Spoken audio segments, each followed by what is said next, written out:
Cuando publiqué este vídeo, algo cambió. Tuve un ACV. Parecía un mal sueño, pero no lo es. ¿Por qué ahora? Porque yo, como en todos mis vídeos, hablé de ictus, pero no de ejercicios o rehabilitación. Hablé de las distintas etapas por las que pasa el paciente durante el proceso de recuperación. El tema es muy delicado, pero para mí es una cuestión urgente de tratar, que nunca hemos abordado y que en el campo del ictus nadie toca nunca. Lo que digo es que desde el día del ictus hasta el momento de la recuperación hay etapas que se pueden identificar.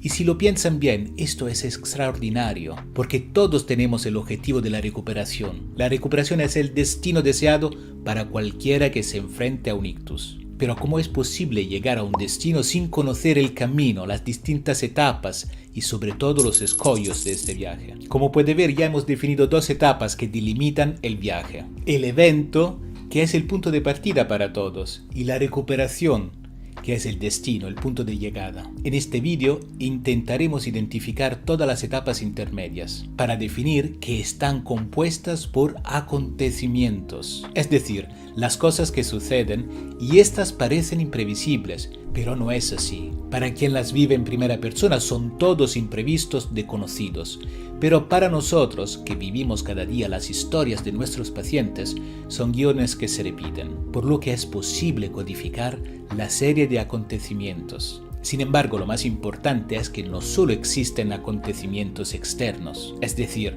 las cosas que suceden, sino también los acontecimientos internos, es decir, los pensamientos, los sentimientos y emociones que cada uno de nosotros siente mientras suceden esos acontecimientos. Para recapitular, estamos argumentando que después de un derrame cerebral, para alcanzar la meta deseada, que es la recuperación, hay diferentes etapas por las que debe pasar, y estas se componen de diferentes acontecimientos, cosas que suceden y diferentes estados internos, es decir, formas en las que experimentamos y lidiamos con estos eventos. Ya sé, aquí alguien ya se ha ido, en cuanto he mencionado los sentimientos y las emociones, y quien se ha quedado quizás está sintiendo surgir cierta rabia, pensando que esta tontería de las emociones no sirve para nada, porque lo que falta es la fuerza en la mano y no las emociones. Eso es lo que os pido con este vídeo, que prestéis atención a las emociones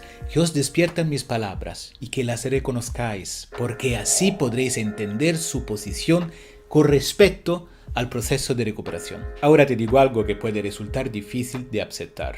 La rehabilitación es compleja, no cabe duda, es decir, entender cómo construir el programa de ejercicios más eficaz para cada paciente requiere mucho estudio, pero puedo decirte que este no es el mayor obstáculo que encuentro con mis pacientes. Los mayores obstáculos son los que crea el propio paciente, precisamente por su dificultad para entender sus propias emociones y utilizarlas en el propio beneficio. Y lo que ocurre con mayor frecuencia es que los pacientes se ven desbordados por sus emociones y se quedan literalmente estancados en ciertas etapas de la recuperación, sin poder avanzar. Hay otro problema que tenemos que abordar antes de ver las distintas etapas de la recuperación. ¿Qué es esta palabra? Recuperación, la palabra prohibida.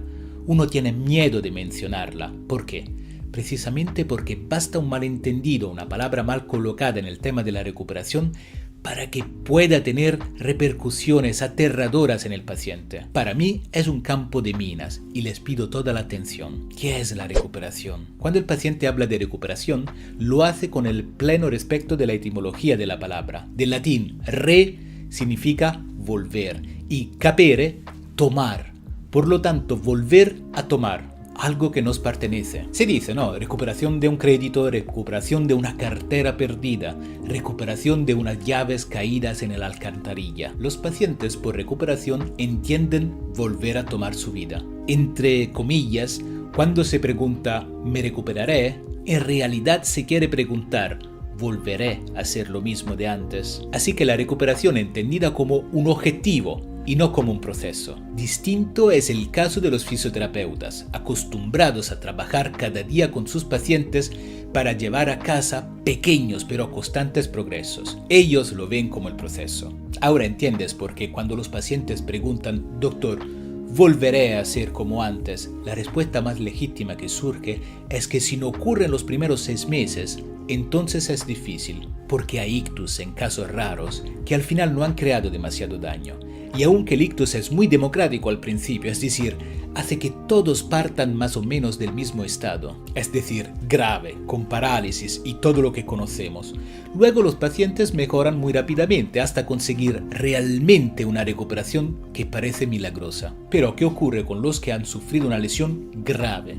Ni siquiera después de meses y años de terapia pueden volver a ser como antes. Cuando un profesional tiene cientos o miles de casos de pacientes sobre sus espaldas, es muy posible que haya tenido casos de pacientes recuperados, y esto no le permite descartarlo al 100%, pero tampoco le permite ser demasiado libre al pronunciar la palabra recuperación.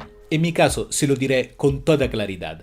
Usted sabe que yo trabajo solo con pacientes con accidente cerebrovascular. En toda mi carrera cuento con las dos manos los pacientes de este tipo. Pero hay una cosa más importante que me gustaría decir sobre el tema de la recuperación. Es que no es la única palabra importante.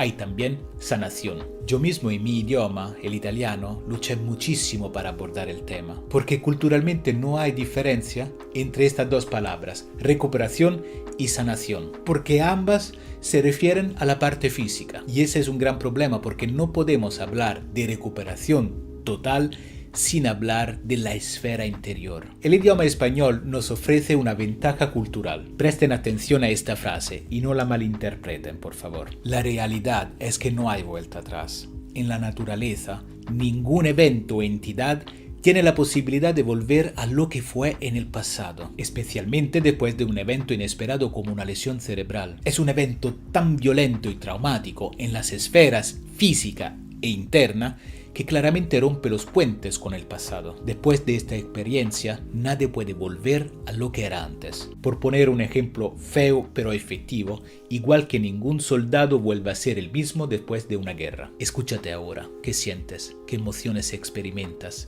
¿Hay decepción, desengaño, hostilidad, ira, abatimiento, tristeza? Intenta aclararlo por ti mismo. Márcalo en una hoja de papel para ayudarte a comprender dónde te encuentras. Y veamos finalmente estas etapas. De ti depende entender dónde estás, cuánto has avanzado y qué te queda por hacer. Esto es una visión general, pero luego vas a buscar el vídeo de cada etapa. Empecemos por la primera, la más sencilla.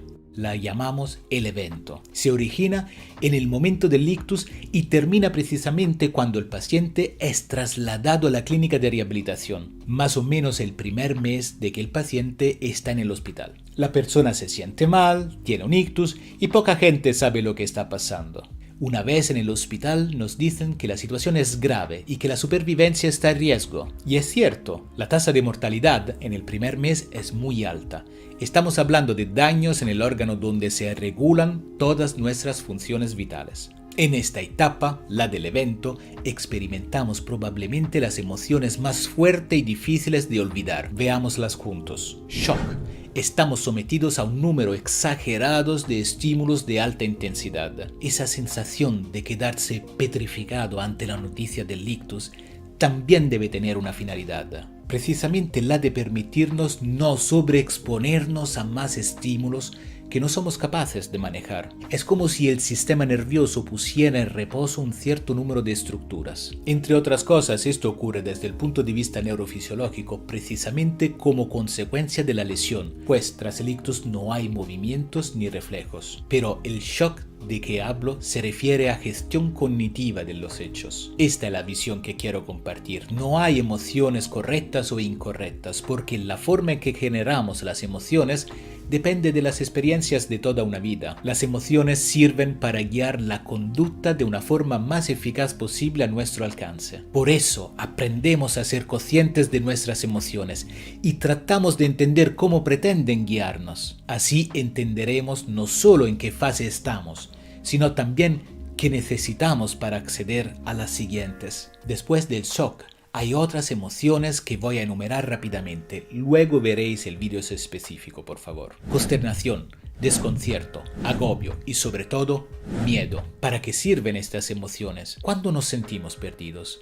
Cuando no tenemos suficientes información para encontrar nuestro camino. No sabemos qué dirección tomar e incluso cuando no podemos predecir lo que nos ocurrirá en el futuro. Sentimos miedo. Son emociones que surgen de la falta de información y de la imposibilidad de hacer predicciones.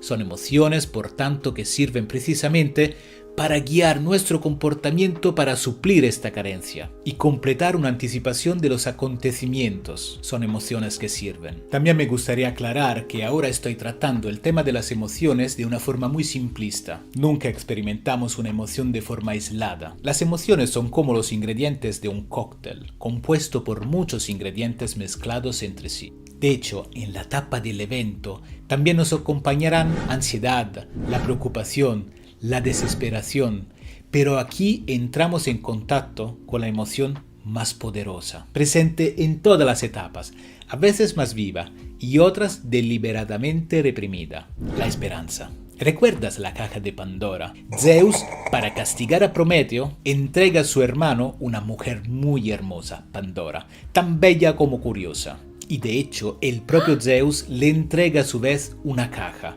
que ella no debería haber abierto. Pero no pudiendo resistirse a la curiosidad, la abrió y de esta salieron todas las desgracias y sufrimientos que acompañarían a la raza humana a partir de aquel día. Pero junto a todo este mal, Zeus colocó también la esperanza, la única virtud capaz de garantizar a los hombres la resistencia frente a tanto mal. Pasemos a la segunda etapa, y llamémosla etapa del guerrero y del monstruo. El paciente ha sobrevivido, ha recibido el alta hospitalaria para ser trasladado en una clínica de rehabilitación. Los médicos ya dijeron su primera profecía, que si el paciente no se recupera en el plazo de 6 meses, o al máximo el año, será difícil. El paciente quiere darlo todo, se lanza en la rehabilitación con empeño y la familia, los amigos le animan diciéndole: eres un guerrero, lo conseguirás, vencerás al monstruo.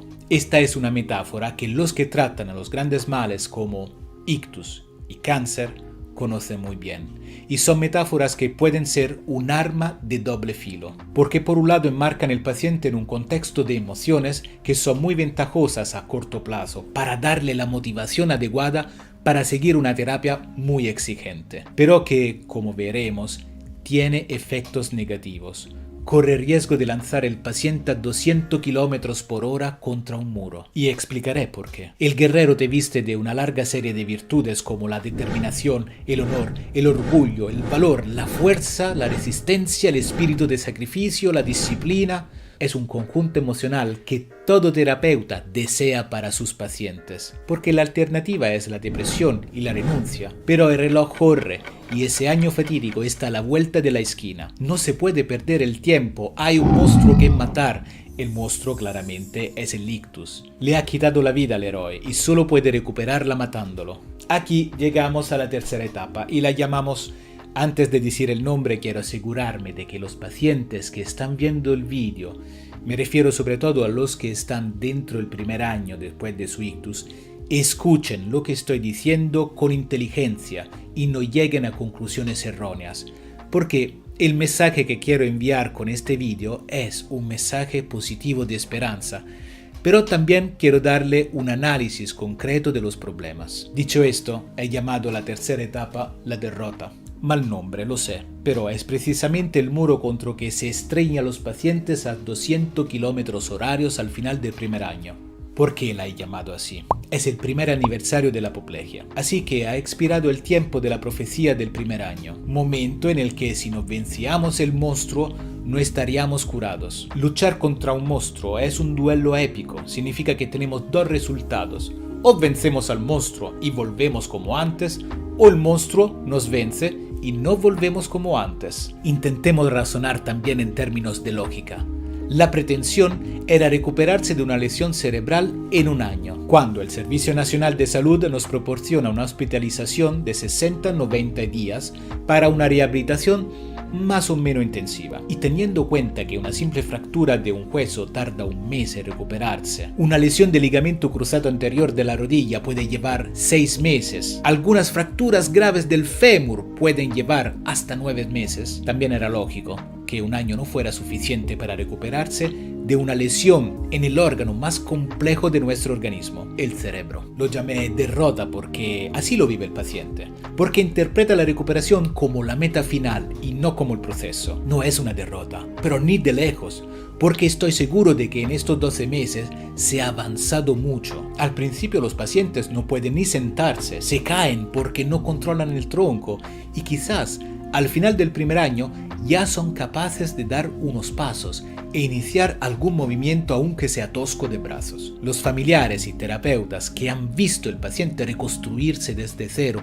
pieza a pieza, saben que esto es una victoria. Los pacientes que ven lo que han perdido lo consideran una derrota. En esta fase las posibles emociones son incredulidad. Cuesta creer que todo acabe aquí con esta fecha de caducidad, como ocurre con la comida, por lo que muchos renovarán la metáfora del guerrero y del monstruo, ofreciéndole una prórroga y dándole la revancha. Otros, en cambio, como perdedores, podrían dejarse llevar por un estado depresivo, renunciando a cualquier nuevo intento de mejorar. En este escenario de abandono, la irascibilidad, el resentimiento, la ira son sentimientos muy comunes que ponen en tensión la estabilidad familiar, ya que por un lado los familiares acusan muchas veces injustamente al paciente de no realizar el esfuerzo necesario, y lo que obtienen es un rechazo a cualquier intento posterior de rehabilitación. En este segundo escenario de la etapa de la derrota, el paciente puede quedar atrapado ahí para siempre, mientras que los pacientes del primer escenario, en el que se renueva la metáfora del guerrero contra el monstruo,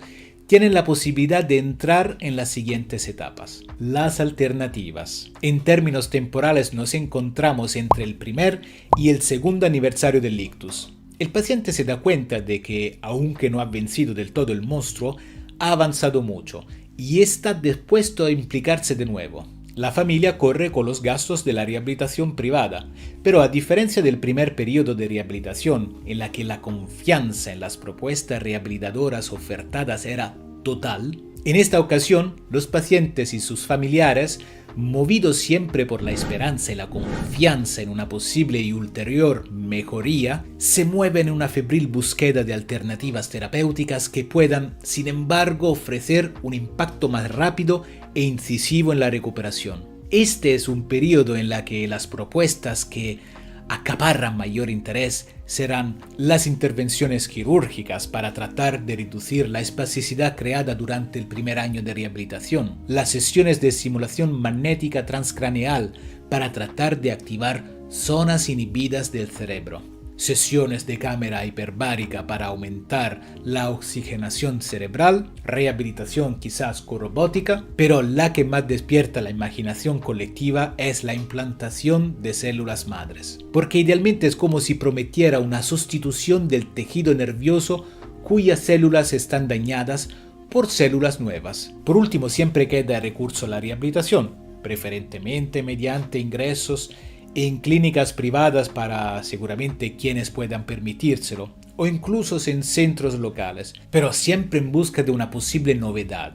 Y el neurocognitivo, el enfoque Perfetti, es uno de ellos. Es en esta fase de búsqueda de una alternativa cuando los pacientes también entran en contacto con nuestro programa de rehabilitación neurocognitiva en casa. Durante las visitas con los pacientes, escucho a menudo esta frase: doctor, este es el último recurso. Lo que significa que más o menos ya se han jugado todas las cartas anteriores y que ninguna de ellas ha permitido al paciente derrotar al monstruo, por lo que la esperanza, la paciencia y el respaldo financiero se están agotando. Y ya ni siquiera hay ganas de hacerse ilusiones, pero como ya se han probado todo, también queramos probar también con el Perfetti. Llegados a este punto, si el paciente no encuentra una solución rápida y eficaz, o no cambia su forma de interpretar la recuperación, como en el peor de los juegos de la oca, dará un paso atrás y volverá a la casilla que antes se había saltado, la de la derrota, siendo que ninguna propuesta terapéutica es capaz de hacer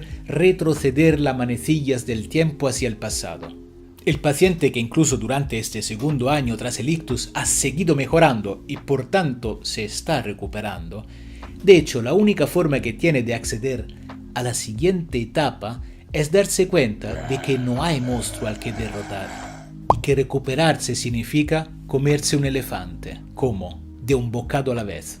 A la quinta etapa la llamamos toma de conciencia.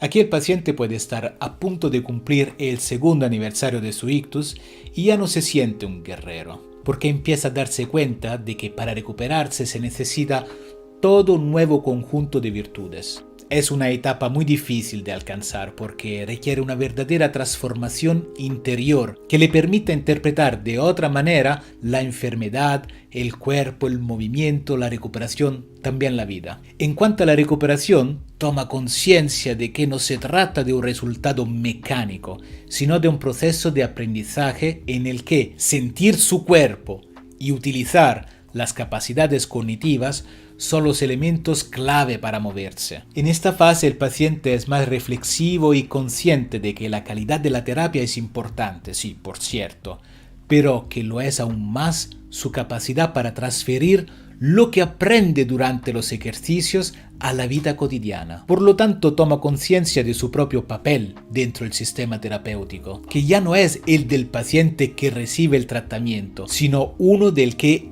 él es el protagonista. Es una carga indescriptible para el paciente sentirse responsable también de su propia recuperación. De esto me doy cuenta. Y objetivamente pocos pacientes consiguen acceder plenamente a esta etapa. Aquí empezamos a ver avances interesantes. Confieso que cuando un paciente ingresa a nuestro programa no necesariamente llega a esta etapa. Muchos pacientes inician la terapia con la mentalidad del guerrero o del último recurso donde quieren ver resultados rápidos y evidentes. Y cuando ven que la recuperación depende mucho de ellos, se dan por vencidos. Y ahí se ve la diferencia entre las personas. La etapa de la maravilla porque me recuerda la actitud que tienen los niños cuando aprenden a moverse. Cuando está el paciente que intenta coger una taza o un tenedor y no puede, se enfada, se frustra, se desespera porque se compara con lo que era y ve todo lo que ha perdido.